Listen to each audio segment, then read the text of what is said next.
Yeah. And just briefly, so in generational trauma and generational patterns, these are kind of things that don't necessarily like can't really make sense of them. They just kind of feel off or you don't like, and you're like, I don't like these. Why do I feel this? Or why do I keep doing these things? And it kind of almost seems like it's out of your control. And so your question is what was happening in my life that gave me awareness about this?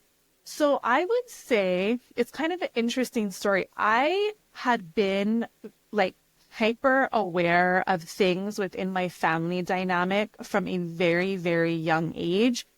I, of course, did not identify it as generational trauma or anything of the sort, because as we grow up, we just take our lives for face value for what it is, right? We don't know any different. So I would say probably my late teens, maybe early 20s is kind of when I was like, all right, I don't like these specific things that I see going on with the generations of women specifically in my family, and I don't want a part of it. And I just kind of like opted out, and I did all of these things that I didn't have a name for, or really understand what I was doing, but I was breaking those patterns.